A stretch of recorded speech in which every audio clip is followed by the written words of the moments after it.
Okay சரி காணிங்க. இப்போ இந்த கிளாஸோட உங்களோட பேப்பர் கிளாஸை நாங்கள் முடிக்கிறோம். 25க்கான உங்களோட பேப்பர் கிளாஸ் இதோடைய முடியுது. சரி, இப்போ நீங்கள் எனக்கு ஒரு வேலை செய்யணும். நீங்கள் என்ன செய்யணும்டா, இது வரைக்கும் பேப்பர் கிளாஸ் ஸ்டார்ட் பண்ணதுலேருந்து இது வரைக்குமான செய்த பேப்பர்ஸ் எல்லாம் எடுங்க. எல்லா பேப்பர்ஸையும் எடுங்க. எல்லா பேப்பரையும் எடுங்க. இது வரைக்கும் நான் செய்த எல்லா பேப்பரையும் எடுங்க. ஒரு 25க்கு செய்த பேப்பர்ஸ்.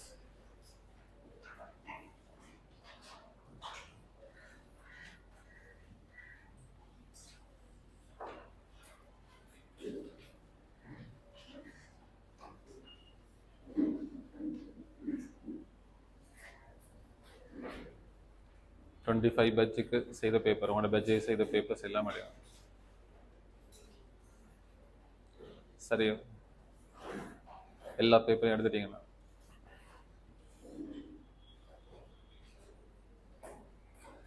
நான் ஆரம்பத்திலே சொன்னேன், ஒவ்வொரு யூனிட்டுக்கும் ஒரு ஃபைல் போட்டு வைங்கன்னு சொன்னேன். ஜென்ரல்டா ஜென்ரலுக்கு ஒரு ஃபைல், ஃபிசிக்கல்டா ஃபிசிக்கலுக்கு ஒரு ஃபைல், அப்படி போட்டு வைங்கன்னு சொன்னேன். சரியா?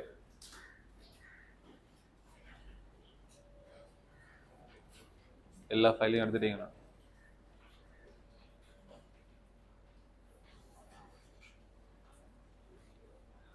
எல்லாத்தையும் எடுத்துட்டீங்கன்னா எல்லாத்தையும் ஒன்றுக்கு மேல் அடுக்குங்க, அடுக்கி வைங்க. சரி,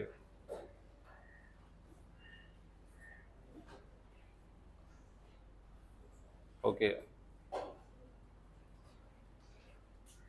இந்த வருஷம் செய்த பேப்பர் போட பாருங்க. எங்களுடைய டார்கெட் 25 வருஷம் ஏழுவல் பேப்பர் செய்கிறது டார்கெட். 2000 ஆண்டிலிருந்து 2024 ஆண்டு வரையிலான பேப்பர் செய்கிறது தான் எங்களுடைய டார்கெட்டாக இருந்தது. இப்போ அதில் நாங்கள் எந்த அளவு தூரத்துக்கு நாங்கள் வந்துட்டோம். என்னோட பேப்பர் கிளாஸ் 7 மாதங்கள் நடந்த பேப்பர் கிளாஸில் சுருக்கம். சரியோ, இப்போ உங்களோட கையிலையும் பேப்பர் இருக்கும். நான் பேப்பரை சுருக்கத்தை கொண்டாந்துருக்கிறேன். சரியோ, நீங்கள் ஃபஸ்ட்டாக ஜென்ரல் கெமிஸ்ட்ரி எடுக்கணும். ஜென்ரல் கெமிஸ்ட்ரிக்கான பேப்பர் எடுங்க. ஜென்ரல் கெமிஸ்ட்ரியில் 2 யூனிட் இருக்குது. யூனிட் 1ம் யூனிட் 2வும் இருக்குது. Unit 1 unit 2. சரியா? கொஞ்சம் எடுங்க, சில விஷயங்களை பார்க்கணும். இல்லாடி பிரயோசனம் இல்லை. நாங்கள் என்ன செய்தோம் என்று சொல்வது விளங்கணும். சரியா? யூனிட் 1 யூனிட் 2 எடுத்துட்டீங்களா? சொல்லுமா, யூனிட் 1க்கு எத்தனை பேப்பர் செய்திருக்கிறோம், எத்தனை எம்சிக்கு வந்திருக்கு? யூனிட் 1க்கு செய்த பேப்பர்ஸ், இப்போ நான் கதைக்கிறது பேப்பர்ஸா? யூனிட் 1க்கு நீங்கள் பாருங்கள், உங்களுக்கு டோட்டலாக 9 பேப்பர் செய்திருக்கும். யூனிட் 2க்கு பேப்பர் 3 பேப்பர் செய்திருக்கும். சரியோ, மொத்தமாக செய்த பேப்பர் ஜெனரல் கெமிஸ்ட்ரிக்கு 12 பேப்பர்ஸ். 12 பேப்பரில் எம்சிக்கு கேள்விகள் எத்தனை செய்திருக்கிறோம்? பார்ட் 2 கேள்வி எத்தனை செய்திருக்கிறோம்? பார்ட் 2 மீன் ஸ்ட்ரக்சர் ஏசி எல்லாம் சேர்த்து. எம்சிக்யூவில் இந்த யூனிட் 1ல் 9 பேப்பர்லையும் 136 எம்சிக்யூ விளங்கப்படுத்திக்கிறேன். இந்த 3 பேப்பர்லையும் 35 எம்சிக்யூ விளங்கப்படுத்திக்கிறேன். நான் ஒரு பேப்பரில் ஒரு கேள்வி விடாமல் விளங்கப்படுத்தி கொண்டு வந்தேன். அப்படித்தானே? கையில் இருக்கு, உங்களோட பேப்பர் கையில் இருக்கு. பார்ட் 2 எத்தனை விளங்கப்படுத்திக்கிறேன் என்றால், பேப்பர் 1ல் 56 கேள்வி விளங்கப்படுத்திக்கிறேன். யூனிட் 2க்கு 32 கேள்வி விளங்கப்படுத்திக்கிறேன். இது ஜெனரல் கெமிஸ்ட்ரி சுருக்கம். விளங்குதா? ஜெனரல் சுருக்கம். நீங்கள் நல்லா யோசிக்கணும். உங்களுக்கு ஜெனரல் கெமிஸ்ட்ரியில் வரப்போகிற எம்சிக்கு 8 அல்லது 9 எம்சிக்கு வரும். செஞ்சிருக்கிற கேள்வியோட தொகை விளங்குதா? தொகை விளங்குது. இவ்வளோ கேள்விகளுக்கு ஒரு 8 எம்சிக்கு வராதா? வராதாமா? வரும். அடுத்தது கெமிக்கல் கல்குலேஷன். உங்களோட கல்குலேஷன் யூனிட் 3. யூனிட் 3க்கு நான் ஒரு பேப்பர் தான் செய்ய கிடைச்சது. ஒரு பேப்பர், அது அச்சியேட்டன் வலுவலோடு சம்மந்தப்பட்ட பேப்பராக இருக்கு. ஆனால் இதில் கல்குலேஷன் பார்ட் கேள்விகளை நான் இனார்கானிக் கல்குலேஷனோட சேர்த்து செய்தேன். இனார்கானிக் பேப்பரோட சேர்த்து. அப்போ இதில் உங்களுக்கு ஒரு பேப்பர் இருக்கு. இந்த ஒரு பேப்பரில் எம்சிக்கு 41 எம்சிக்கு இருக்கும். 41 எம்சிக்கு கேள்வி. ஸ்ட்ரக்சர் ஏசே 16 இருக்கும். 16 கேள்வி செய்து காட்டுங்க. சரியா? அடுத்தது எடுங்க கல்குலேஷன் எடுங்க. இருக்குதான்னு பாருங்க. இப்போ நீங்கள் தான் பார்க்க வேண்டிய ஆக்கள்.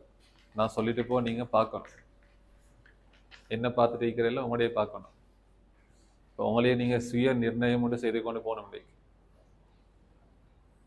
சரியா? இருக்குதா? நான் சொன்னது சரியா? சரி. அடுத்தது யூனிட் 4 கேஸஸ். அவங்களோட கேஸஸ் சாப்டர் யூனிட் 4க்கு எத்தனை பேப்பர்ஸ் நாங்கள் செய்திருக்கிறோம் என்றால் 4 பேப்பர்ஸ் செய்திருக்கிறோம். செய்த பேப்பர்ஸ் 4 பேப்பரா எடுத்து பாருங்க. 4 கேஸஸுக்கு 4 பேப்பர். இந்த 4 பேப்பர்லையும் 72 எம்சிக்கு கேள்வி விளங்கப்படுத்திக்கிறேன். கேஸஸுக்கு 19 ஸ்ட்ரக்சர் எஸ்ஸை விளங்கப்படுத்திக்கிறேன். பார்ட் 2 கேள்வி விளங்கப்படுத்திக்கிறேன். சரியா தம்பி? ஓகே. அடுத்தது எனர்ஜெட்டிக்ஸ் யூனிட் 5. யூனிட் 5க்கு நாங்கள் செய்த டோட்டலான பேப்பர்ஸ் 5 பேப்பர்ஸ் செய்திருக்கிறோம். 5 பேப்பர்ஸ். இந்த 5 பேப்பர்ஸ் நான் விளங்கப்படுத்தின எம்சிக்கு டோட்டல் எம்சிக்கு 68 எம்சிக்கு விளங்கப்படுத்திக்கிறேன். அதே மாதிரி ஸ்ட்ரக்சர் எஸ்ஸை 28 கேள்வி விளங்கப்படுத்திக்கிறேன். இருக்குதான்னு பாருங்க. பேப்பர் 5 பேப்பர்ஸ் இருக்குதான்னு பாருங்க. எனர்ஜெட்டிக்ஸில் 5 பேப்பர் இருக்குதான்னு பாருங்க. சரியா? இருக்குதா? எனர்ஜெட்டிக்ஸ் 5 பேப்பர் இருக்குதாமா? இருக்குதா குழந்தை? இருக்குது. அடுத்தது யூனிட் 6. யூனிட் 6 முக்கியமான பாடம் இனார்கானிக். இனார்கானிக்கில் யூனிட் 6க்கான இடம். இதில் நாங்கள் டோட்டலாக விளங்கப்படுத்திக்கிறோம் 9 பேப்பர்ஸ். இதரையும் சேர்த்தால் 9 பேப்பர்ஸ் இருக்கு. சரி, 8 + 1. அது என்னது? 8 + 1 சொல்கிறேன். 8 + 1 அது என்னது? 8 தனி இனார்கானிக்கும் ஒரு பேப்பர் இனார்கானிக்கோட சேர்த்து இப்போ கல்குலேஷனும் விளங்கப்படுத்திக்கிறோம். சரியோ? இப்போ மொத்தம் 9 பேப்பர்ஸ். சரியா? இருக்குதான்னு பாருங்க. 8 பேப்பர் இருக்குதா? 8 பேப்பர்ஸ் இருக்குதா? பேப்பர்ஸ் 8 இருக்குதான்னு சொல்லுங்க. 8 பேப்பர். கல்குலேஷனுக்கு ஒரு பேப்பர், அதோட சேர்த்தல் இப்போ 9 பேப்பர். அதில் நான் விளங்கப்படுத்தின எம்சிக்கு டோட்டல் நம்பர்ஸ் ஆஃப் எம்சிக்கு இனார்கானிக்கில் 107 எம்சிக்கு விளங்கப்படுத்திக்கிறேன். 107 எம்சிக்கும் 66 71 எஸ்ஐ விளங்கப்படுத்திக்கிறேன். சரியோ? 71 கேள்வி விளங்கப்படுத்திக்கிறேன். அடுத்தது ஆர்கானிக். உங்களோட ஆர்கானிக்னு வந்தால் அதில் யூனிட் 7, 8, 9, 10 இந்த எல்லா யூனிட்டும் வரும். 8, 9, 10 எல்லாம் வரும். ஆர்கானிக் எடுங்க. ஆர்கானிக் பேப்பர் எடுங்க. சரியா? ஆர்கானிக்கில் மொத்தமாக விளங்கப்படுத்தின பேப்பர்ஸ் 13 பேப்பர்ஸ் விளங்கப்படுத்திக்கிறேன். ஆர்கானிக்கில் விளங்கப்படுத்தினது 13 பேப்பர். இந்த 13 பேப்பரில் நான் செஞ்ச எம்சிக்கு விளங்கப்படுத்தின எம்சிக்கு 183 MCQ விளங்கப்படுத்திக்கிறேன். பார்ட் 2 கேள்வி 66 கேள்வி விளங்கப்படுத்திக்கிறேன். விளங்குதா? விளங்குதா? இருக்குதா? பேப்பர்ஸ் எல்லாம் இருக்குதான்னு பாருங்க. இருக்குதா? இருக்குது. அடுத்து உங்களோட unit 11 chemical kinetics unit 11 paper எடுங்க. யூனிட் 11 பேப்பரில் உங்களுக்கு டோட்டலாக செய்த papers number of papers 5 papers செய்திருப்பேன். 6 பேப்பர் செய்திருப்பேன். 6 பேப்பர் இருக்குதான்னு பாருங்க. கைனடிக்ஸில் மொத்தம் 6 பேப்பர் இருக்குதான்னு பாருங்க. 6 பேப்பர் இருக்குதா? இருக்குது. கைனடிக்ஸில் இந்த 6 பேப்பரில் நான் விளங்கப்படுத்தின டோட்டல் MCQ 68 MCQ விளங்கப்படுத்திக்கிறேன். பார்ட் 2 கேள்வி 20 கேள்வி விளங்கப்படுத்திக்கிறேன். சரியோ? அடுத்தது ரசாயன சமநிலை chemical equilibrium. Chemical equilibrium unit 12க்கான சிலபஸ். அதில் ஒன்று மட்டும் அயன் சமநிலை அவத்தை இல்லை, ரசாயன சமநிலை மட்டும். ரசாயன சமநிலையில் மட்டும் நான் விளங்கப்படுத்தின total number of paper 5 papers விளங்கப்படுத்திக்கிறேன். இந்த 5 பேப்பர்ஸில் நான் விளங்கப்படுத்தின MCQ 55 MCQ விளங்கப்படுத்திக்கிறேன். 16 பார்ட் 2 கேள்வி விளங்கப்படுத்திக்கிறேன். இருக்குதான்னு பாருங்க. இருக்குதா தம்பி? இருக்குது. அடுத்தது எலக்ட்ரோகெமிஸ்ட்ரி யூனிட் 13. யூனிட் 13 எலக்ட்ரோகெமிஸ்ட்ரியில் நான் டோட்டலாக விளங்கப்படுத்தின நம்பர் ஆஃப் பேப்பர்ஸ் 5 பேப்பர் விளங்கப்படுத்திக்கிறேன். டோட்டல் நம்பர்ஸ் MCQ 52 MCQ விளங்கப்படுத்திக்கிறேன். 52 MCQ. இதில் விளங்கப்படுத்தின பார்ட் 2 கேள்வி 13 கேள்வி விளங்கப்படுத்திக்கிறேன். 13 கேள்வி. நான் சொல்றதுகள் விளங்குது. இந்த வருஷத்துல சுருக்கம் சரியோ? உங்களுக்கு செஞ்ச பேப்பர்ஸ், உங்களுக்கு செஞ்ச டோட்டல் நம்பர் ஆஃப் பேப்பர்ஸ், உங்களுக்கு செய்த நம்பர் ஆஃப் பேப்பர்ஸ் கவுண்ட் கூட்டுங்க பாப்போம். 9 3 1 4 5 9 13 6 5 5 கூட்டினா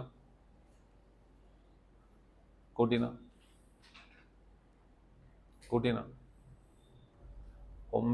10 13 17 கூட்டிட்டு போங்க. கூட்டினா நீங்களே சொல்லுங்க எத்தனை பேப்பர்? மொத்தம் 60 பேப்பர். செய்த மொத்த பேப்பர் 60 பேப்பர்ஸ். விளங்குதா? உங்களுக்கு செய்து காட்டுகிற பேப்பர் 60 பேப்பர். இந்த 60 பேப்பர்ல நம்பர் ஆஃப் MCQ,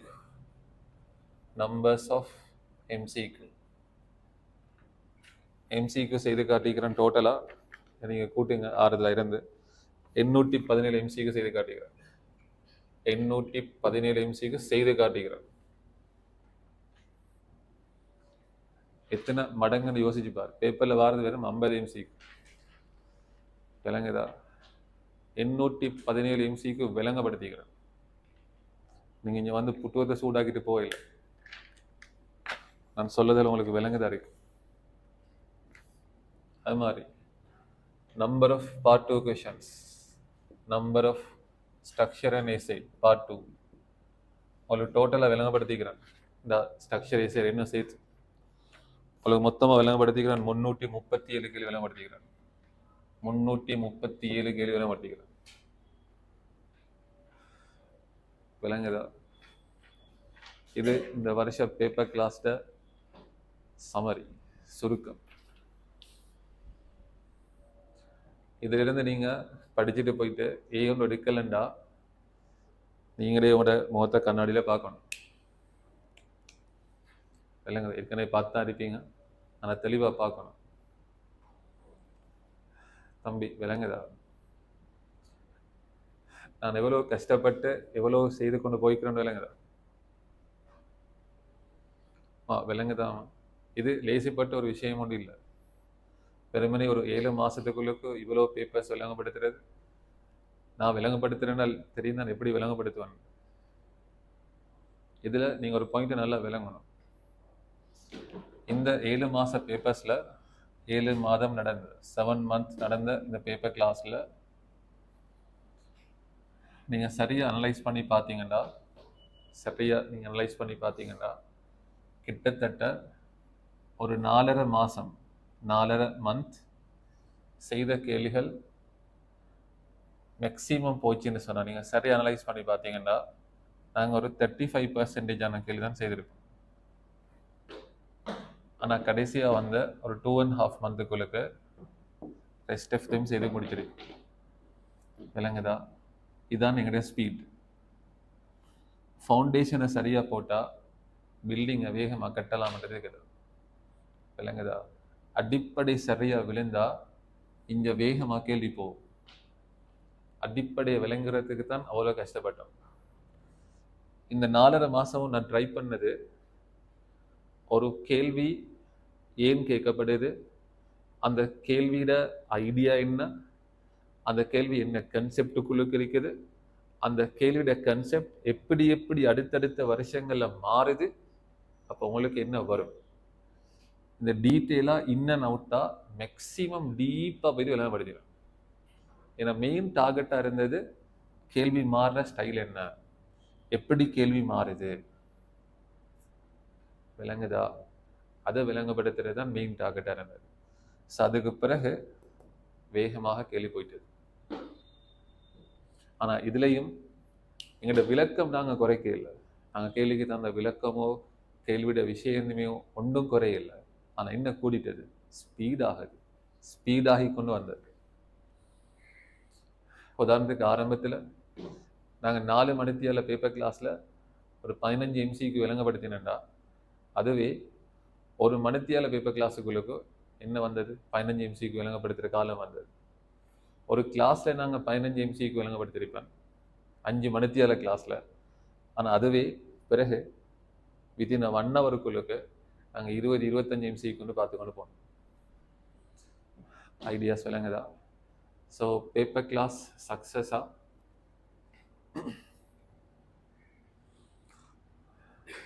நான் நினைக்கிறேன். நீங்கள் பெரும்பாலும் நீங்கள் நினைச்சு பார்த்துருக்க மாட்டீங்க இவ்வளோ கேள்வி செய்து காட்டிருப்பேன். பெரும்பாலும் நீங்கள் நினைச்சு பார்த்துருக்க மாட்டீங்க இவ்வளோ பேப்பர் செய்திருப்போம், இவ்வளோ கேள்வி செய்திருப்போம்னு சொல்லி நினைக்கிறேன். நீங்கள் நினைச்சே பார்த்துருக்க மாட்டீங்க. இந்த பேப்பர் எல்லாம் கொண்டு வர சொன்னதுக்கு பிறகு தான் நான் நினைக்கிறேன் உங்களுக்கே விளங்கும்னு நினைக்கிறேன். ஒரு பாயிண்ட் தெளிவாக விளங்கணும். அந்த பேப்பரில் ஒரு கேள்வி கூட விடாமல் தான் விளங்கப்படுத்தினேன். அப்படித்தானே சொல்றது விளங்குதா? முடியும். ஸோ நான் உங்களுக்கு ஒரு பாயிண்ட் ஒன்று சொல்றேன், கொஞ்சம் பாருங்க. நான் உங்களுக்கு ஒரு பாயிண்ட் ஒன்று சொல்றேன். நீங்கள் என்ன செய்யணும்டா, அந்த பேப்பர்ஸை குறைஞ்சது நீங்கள் 3 தடவையாவது என்ன செய்யணும், குறைஞ்சது 3 தடவையாவது செய்யணும். அப்படி நீங்கள் செய்யலைன்னு சொன்னால் நாங்கள் இவ்வளோ கஷ்டப்பட்டதில் பிரயோசனம் இல்லை. நான் அதான் ஃபர்ஸ்ட் இருந்த ஆரம்பத்திலேருந்து சொல்லி கொண்டு வரேன். நீங்கள் செய்த பேப்பரை அட்லீஸ்ட் A-level எக்ஸாமுக்கு முதல் 3 முறை செய்து பாருங்கன்னு சொல்லி கொண்டு வரேன். ஏன் நான் ஆரம்பத்திலேருந்து சொன்னேன்டா, எனக்கு தெரியும் நான் நிறைய பேப்பர் செய்வோன்னு தெரியும். கடைசி டைமில் 60 பேப்பரையும் 3 தடவை செய்யறாரு. அதை செஞ்சுட்டு வந்திருக்கணும். விளங்குதா? ஸ்டெப் பை ஸ்டெப்பாக முன்னேறி கொண்டு வரணும். ஐடியாஸ் விளங்குது? ஓகே, நீங்கள் பயம் இல்லாமல் எக்ஸாமுக்கு போங்க. 50 MCக்கோ நீங்கள் சிம்பிளாக செய்யலாம். சரியோ? நீங்கள் எக்ஸாமுக்கு போனால் நான் சொல்லதை கொஞ்சம் கவனிங்க. நீங்கள் இந்த கல்குலேஷனில் நான் செய்த பேப்பர் உண்டு. நான் உங்களுக்கு தெளிவாக சொன்னேன். அவங்களுக்கு தியரி கிளாஸில் ஒரு புக் ஒன்று தந்து செய்கிறேன், பெரிய புக். அதில் எல்லா கேள்வியும் விளங்கப்படுத்தினேன், பாஸ் பேப்பர்ஸ் கேள்வி. அப்போ அதனால் இந்த கல்குலேஷனை நீங்கள் என்ன செய்யுங்க, அந்த புக்கை பார்த்துட்டு போங்க. அது மாதிரி நிறைக்கிறது இதில் அடுத்த 2 ரசாயன சமநிலையை தாண்டி அவத்தையும் அயன் சமநிலையும், அதுவும் தியரி கிளாஸில் ஒவ்வொரு டைப்பில் கேள்வி செய்து காட்டிடும். ஸோ அதை நீங்கள் என்ன செய்யுங்கன்னா எக்ஸாம்பிள் பார்த்துட்டு போங்க. நீங்கள் எக்ஸாமுக்கு போனீங்க என்றால் நீங்கள் 50 எம்சிக்கு செய்ய போக்கல, எம்சிக்கு செய்கிறத சொல்கிறேன், செய்ய போக்கல. பேப்பர் எடுத்த உடனே ஃபஸ்ட்டாக சைடில் இது என்னென்ன செக்ஷன் கேள்வின்னு சொல்லி மார்க் பண்ணி கொண்டு போகும். ஜென்ரல், கல்குலேஷன், ஃபிசிக்கல், ஆர்கானிக், இன்ஆர்கானிக்னு சொல்லி மார்க் பண்ணி கொண்டு போகும். நீங்கள் முடிஞ்ச அளவுக்கு ஃபஸ்ட்டாக ஜென்ரல் கேள்விகளை ஃபஸ்ட்டாக செய்யும். அதுக்கு பிறகு நீங்கள் இன்ஆர்கானிக் கேள்வியை செய்யும், அதோடைய சேர்த்த மாதிரி. அதுக்கு பிறகு நீங்கள் ஆர்கானிக் கேள்விக்கு மாறுங்க. அதுக்கு பிறகு கடைசியாக நீங்கள் ஃபிசிக்கல் கேள்வியை செய்யுங்க. இப்படி நீங்கள் ஃப்ளோ ஆர்டரில் செய்து கொண்டு வந்தீங்கன்னா உங்களுக்கு டைம் சேவ் ஆகும். ஒரு டைம் போதான்னு சொல்லி நீங்கள் சொல்ல மாட்டீங்க, விளங்குதா? இல்லை நான் ஆர்டராக தான் செய்ய போகிறேன் 1 2 3 4 5ன்னு சொல்லி ஆர்டராக செய்து கொண்டு வந்தீங்கன்னா கடைசியாக நீங்கள் ஒரு முடிவுக்கு வருவீங்க, என்ன இல்லைன்னு டைம் போதான்னு சொல்லி வருவீங்க. ஏன்னா இந்த மாதிரி கேள்விகள் என்ன செய்யலாம், ஃபாஸ்ட்டாக செய்யலாம். ஃபிசிக்கல் செய்ய போக்கில் கணக்கு தானே, சுருக்க போக்கில் செய்ய போக்கில் டைம் போகிறது விளங்காது. ஸோ அதை கொஞ்சம் பாருங்கள். அடுத்தது ஸ்ட்ரக்சர். நீங்கள் ஸ்ட்ரக்சரை செய்ய போக்கில் அதுலேயும் சொல்கிறேன், ஸ்ட்ரக்சர் எடுத்த உடனே முதலாவது ஸ்ட்ரக்சரை செய்யுங்க, ஃபர்ஸ்ட் ஸ்ட்ரக்சர். அதுலேயும் ஒரு பாயிண்ட் ஒன்று இருக்குது. ஏ பார்ட்டை செய்யணும், சி பார்ட்டை செய்யணும், பி பார்ட்டில் 4வது கேள்வியிலேருந்து செஞ்சு கொண்டு வரணும். 4 5 6 இந்த சார்ட் வேகமாக செய்யணும். அதுக்கு பிறகு நீங்கள் எங்கே வரணும், அவங்களோட பறிவுக்கு வந்து முடிச்சிங்கன்னா சார். ஸோ ஃபஸ்ட்டாக முதலாவது ஸ்ட்ரக்சரை செய்யுங்க, அதுக்கு பிறகு நீங்கள் 2வது ஸ்ட்ரக்சரை செய்யுங்க. 2வது ஸ்ட்ரக்சர் என்ன, இன்ஆர்கானிக். ஸோ 2வது ஸ்ட்ரக்சரை செய்யுங்க. நீங்கள் 2வது ஸ்ட்ரக்சரை செய்துட்டு உங்களுக்கு கேள்வி வேண்டாம். இப்போ நீங்கள் இன்ஆர்கானிக் ஐடியாவோட தானே யோசிச்சிருப்பீங்க. அந்த இன்ஆர்கானிக் ஐடியாவோட என்ன செய்யுங்கண்டா, அப்படி வந்து 7வது எஸ்ஸேட பி பார்ட்டையும் 9வது எஸ்ஸேட ஏ பார்ட்டையும் செய்து விடுங்க. 2 செய்து விடுங்க. ஃப்ளோவாக செய்து விட்டீங்கன்னா இன்ஆர்கானிக்லேயே யோசிச்சுட்டே இருப்பீங்க, அப்போ செஞ்சிடலாம். இதுக்கு ஒரு 15 நிமிஷம், இதுக்கு ஒரு அரை மணி நேரம் வரப்போக்க 45 நிமிஷம் நீங்கள் இன்ஆர்கானிக்கை தான் யோசிக்க போகிறீங்க. அப்போ ஐடியா படாட்டியும் கொஞ்சம் நேரத்துக்கு போகிற என்ன செஞ்சிடும், ஐடியா பட்டுரும். ஏன்னா அதுக்குள்ளே தானே யோசிக்க போகிறீங்க, விளங்குதா? பிறகு என்ன செய்யுங்கன்னா 4வது ஸ்ட்ரக்சரை செய்யுங்க. 4வது ஸ்ட்ரக்சர் ஆர்கானிக். ஆர்கானிக்கை செஞ்ச உடனே அப்படியே ஷிஃப்ட் ஆகுங்க 8வது எஸ்ஐ கேள்விக்கு. ஏன் 8வது என்ன, ஆர்கானிக். அப்போ இங்கே நீங்கள் ஒரு 15 நிமிஷம் ஆர்கானிக்லேயே யோசிச்சு இருந்துட்டு இங்கே ஒரு அரை மணி நேரம் ஆர்கானிக்கை யோசிக்க போக்கல என்ன செய்யும், சில நேரத்தில் இதுக்கு ஐடியா படாட்டியும் ஐடியா வந்துடும். ஏன்னா தொடர்ந்து ஒரே விஷயத்தை யோசிக்க போக்கல என்ன செய்யும், ஐடியா வரும். இந்த மெத்தடை பின்பற்ற பாருங்க, சரியோ? அப்போ உங்களுக்கு என்ன நடக்கும்டா, இந்த எஸ்ஐக்கள் என்ன செய்யும், கவர் ஆகிடும். அதுக்கப்புறம் நீங்கள் என்ன செய்யுங்கண்டா, உங்களுக்கு இந்த 9வது எஸ்ஐட பி பார்ட்டுக்கு வாங்க. அதுக்கப்புறம் பி பார்ட் செய்யுங்க. கல்குலேஷன் தானே, சின்ன கேள்வி வரைக்கும் டக் டக் டக்குன்னு செய்யலாம், விளங்கிட்டுதா? ஓகே. அதுக்கு பிறகு நீங்கள் என்ன செய்யணும்னா, அதுக்கு பிறகு நீங்கள் வரணும், இந்த இருக்கு 4வது ஸ்ட்ரக்சர் பார்ட்டுக்கு வரணும். சார் 3வது ஸ்ட்ரக்சருக்கு வரணும். 3வது ஸ்ட்ரக்சர் என்ன, ஃபிசிக்கல். ஃபிசிக்கலை செஞ்சுட்டு அதுக்கப்புறம் நீங்கள் வாங்க உங்களோட எஸ்ஐக்கு வாங்க. 5 6 இந்த 5 6ல் நீங்கள் சூஸ் பண்ணணும், உங்களுக்கு விரும்பின எது பெஸ்ட்டாக செய்யலாமோ அதை சூஸ் பண்ணணும். ஏன்னா 7வது எஸ்ஐட ஏ பார்ட் என்னென்னு வரப்போகுது, எலக்ட்ரோ. அப்போ எலக்ட்ரோ நீங்கள் என்ன செய்யலாம், ஷூராக செய்யலாம். எலக்ட்ரோ ஷூராக செய்யணும். எலக்ட்ரோ ஃபுல்லாகவே பேப்பர் செஞ்சு காட்டுறேன். அப்போ நீங்கள் உங்களுக்கு ஒரே ஒரு இது நீங்கள் சூஸ் பண்ணுற கேள்வி இதில் தான் தங்கியிருக்கும், 5 6 விளங்குதோ? அதில் நீங்கள் பாருங்கள், எனர்ஜெட்டிக்ஸ் லேஸாக வருதா, எனர்ஜெட்டிக்ஸோட சேர்த்து கைனட்டிக்ஸ் வருதா, அது கொஞ்சம் லேஸாக இருக்குதா, அதை செய்யும். அல்லது நீங்கள் கேஸஸோட சேர்த்த மாதிரி ஒரு ரசாயன சமநிலை வருகுது, அது கொஞ்சம் லேஸாக இருக்குது அப்படின்னு பட்டால் அது செய்யும், இல்லைங்களா? அது உங்களோட ஆப்ஷன். ஸோ பேப்பர் நான் நினைக்கிறேன் மேக்ஸிமம் சக்ஸஸாக இந்த வருஷம் முடிக்கிறோம். Wish you all the best. நல்ல ரிசர்ச் எடுக்க வாழ்த்துக்கள். சரியோ? சந்திப்போம்.